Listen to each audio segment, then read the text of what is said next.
What's going on, YouTube? I am Germ here, and today we have the Syndra Jungle Season 10 guide for you all. I know it sounds crazy, I know it sounds absurd, I know it sounds like a troll pick, but hear me out, just wait. Jankos has been playing it in solo queue, Maxlore has played it in solo queue, Dardoch has pulled it out, there's high elo junglers playing this, and I think there might be something here. So hopefully with this guide, I'll give you some different ideas of how I think you could best make this work, and if it's something that interests you, hopefully we'll set you up in the best chance to succeed going ahead in solo queue in Season 10. And if it's something we can make work, this might just turn into the big next jungle pick for Season 10. With that being said, let's get right into this one. First, talking about the rune choices, I have been taking Electrocute the most on the Syndra Jungle. I think it makes the most sense. It gives you the decent early game, it gives you the decent early ganks, a lot of upfront burst damage, the chance to really get some kills in the early game and start to snowball out of control. There have been some pros and higher elo people that have taken the Dark Harvest as well. I think it is a little matchup dependent. If it's another jungler that you're going to be able to bully a little bit in the early game, there are certain picks. Obviously, it's not most picks. Or if you're planning on ganking a lot in the early game, I think Electrocute allows you to pick up a few more kills in the early game that you wouldn't otherwise. But if you are just planning to scale into the mid game, into the late game, and hopefully be a team fighting monster, then I think the Dark Harvest can make sense as well. Pretty much people go cheap shot across the board. I think Zombie Ward and Eyeball Collector both work just fine. It's kind of personal preference, and then also personal preference on Ravenous Hunter or Relentless Hunter being your two options in the domination tree, wrapping that up. Also in the sorcery secondary, I think by far makes the most sense on Syndra. Nimbus Cloak I think is a go-to, especially with the movement speed changes on Nimbus Cloak for summoner spells in preseason 10 and in season 10. I think that's a huge change for this Syndra pick. I think it's very similar to running Phase Rush on Syndra in the mid lane. You get that movement speed boost, you can land more Qs, you can position your E's better, you can stay alive in fights. Nimbus Cloak I think is a must secondary on Syndra. Then I think you really have a choice between Water Walking and Absolute Focus. I've seen them both. I've seen junglers and high elo take both of these, and again, I think it's kind of a personal preference thing. I was leading towards the Water Walking, but I could see how Absolute Focus, maybe even Scorch or Gathering Storm would work as well. But the page I've been going with is Electrocute, Cheap Shot, Zombie Ward, Ravenous Hunter, Nimbus Cloak, and Water Walking, and that's what I've been finding the most success with. But I could see you taking a few other options too, so I wanted to let you guys know about those. As far as the pros and cons of Syndra Jungle, some of the pros I found are solid ganks, very, very solid ganks. You have a good amount of CC with Electrocute. You have a good amount of damage. You can really surprise people with ganks, throwing the balls around, landing really long stuns. If you have a laner that has CC, it's pretty much free kills. The ganks are actually not too bad. You do have to be careful about getting counter ganked, losing 2v2s and stuff. But if you can get into the right position, Syndra has solid ganks actually. I like that she's a mage. Not very many mage options in the jungle, especially with Karthus kind of falling out of favor recently. Maybe Talia's not what she was last season. Syndra could get up into the viable category for junglers. Gives you another magic damage option for team compositions and just a mage to play. If you're a mage player, if you like to play new champions, if you like to try weird things out, this could be for you. Also, the regular pros of Syndra, the mid to late game team fighting. In the mid game, she's a monster. You can get down a ton of balls, land huge AoE stuns. You can one shot, fed carry, squishy targets, stuff like that. She's just a really, really great mid game jungler, which I think is a definite plus here. The cons, with how strong dragons are in season 10, an obvious con is she's not great at objectives. She's not the Olaf who's going to be soloing the Drake at level 3 or 4. She's not Warwick.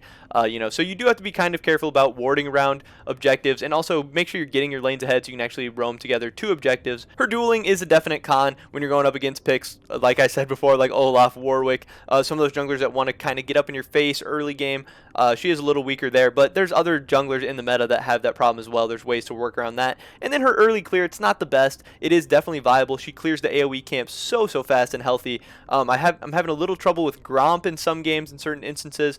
You do get a little bit low on your clear sometimes depending on how you path and how you use your smite. Now, as far as some ways to improve the jungle clear for Syndra, I got a couple tricks that'll probably help you out and make the jungle clear a little bit better, since it is one of the kind of the downsides. You can actually bring these two things together. You can throw them, put them together in the same place, get them right where you want them. You can do the Gromp and the blue buff at the same time. She does it really well. Not early in the game, not in your first clear or anything, but once you get some items and you get a little bit stronger, this is one way to speed up your clear. You can do that. And then another trick, you can actually bring the Gromp over. You can carry the camp so far. So you can bring, other camps onto the other ones to throw them on top of it, get another AoE spell, another ability landed on your camp to hopefully, speed up your clear a little bit. So I think that's really useful. Another interesting thing you can do is actually Syndra isn't great at dueling, so she doesn't want to really get in these fights in the river over crabs. If you see the enemy junglers doing crab or something, you can always steal it away, bring it into your jungle, and then hopefully kill it. That's always an idea, because if you show up to that fight and you don't have smite or something, sometimes those can kind of get interesting and crazy. But if you just are able to pull the crab away, or you walk in the enemy's jungle and they're doing a buff or something, you can grab the buff, throw it away, and then clear it. You do have some options to kind of fuck with the other jungler a little bit in some interesting and funny ways.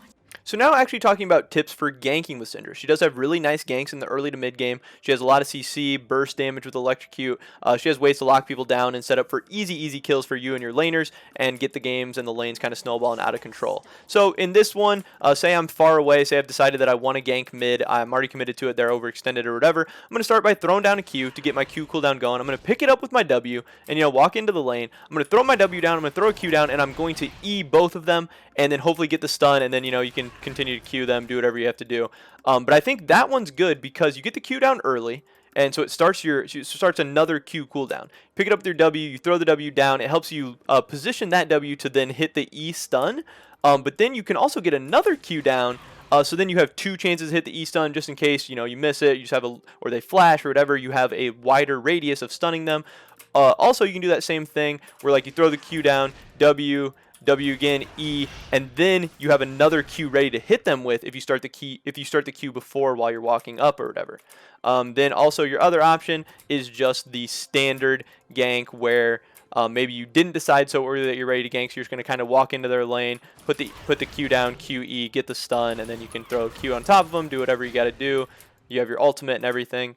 Another option for you to gank with, especially with the Nimbus Cloak, is for you to decide how you want to stun them, however you want to do it. If you want to get the Q down early, W, then you can QE, get the stun on them. You can also, if there's minions, you have the smite to smite the minions. You have the smite to smite them, to apply the Nimbus Cloak to get in on them, and then you just kind of blow your whole combo. Also, once you hit 6, getting those balls down early, like in the river or far away on the ganks, is going to be important, so then you have another ball for your ultimate to help out the ganks there a little bit. So this is actually gameplay from a solo queue game I had playing the Syndra Jungle the other day. Played a couple games. I wanted to show you guys kind of the early clear, what it can do in the early game, what some of your options are. So obviously I started this game by doing the blue buff. I'm the bot side. Get a solid leash from my bot lane. That's good. You want to start by just kiting the camps around with your auto attacks, with your Q. I didn't get the best leash for my team here, so it's not the fastest early game clear in the world. This one was actually really slow, but it ends up really not mattering still, because you can stay so healthy just kiting it around and stuff. It just made it take longer. Then I decided to go to the Wolves. You start your E second, your Q first. I decided to go to the Wolves because I think Gromp actually takes a really long time to do in the early game. It's actually really difficult. I always get low off of it. So I wanted to try the Wolves this game, and I think it went a lot more successfully. I decided to not smite the Wolves because I wanted to save it for the red buff, which is also kind of hard to do at the beginning of the game, and the Wolves were a little bit easier to do. But this was a really slow two camp clears because I got a bad leash from my bottom lane, but in most games you'll be fine.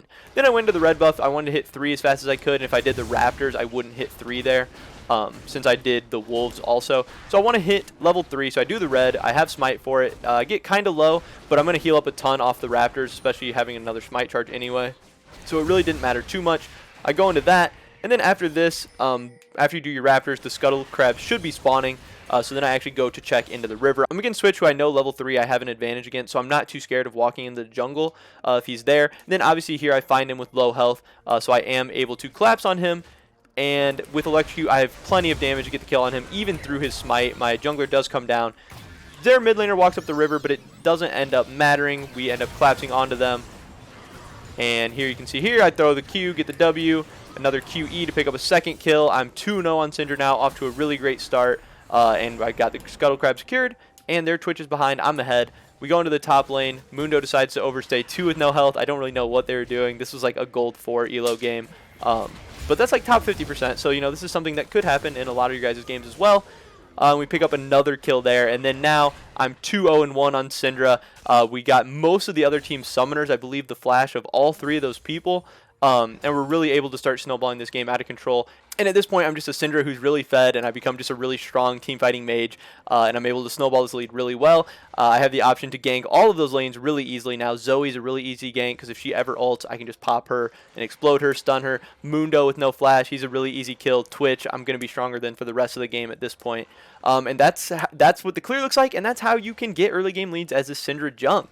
Again, I don't think this is an S+ tier pick by any means, but it was really fun. It's a champion that I really do enjoy playing, and I think it does have some kind of role in the jungle in Season 10. I think it could be a really interesting pick, so don't be surprised if you start seeing more people bring it out, and don't be surprised if you see it in a solo queue game near you. If any of you guys try it out, let me know how it goes for sure. Let me know if you find any ways to make this guide any better, or make this pick any better, or any more successful, or any of that good stuff. I would definitely love to hear that. Drop a like if you enjoyed this video, and make sure you subscribe so you can stay up to date on all of our guides, ideas, all that good stuff for learning how to get better and climb in Season 10. This is definitely the place for that. Also, we stream over at twitch.tv/I_am_germ, so if you could check that out, we would definitely appreciate that. Thanks a lot, guys, and hopefully I see you next time. Peace.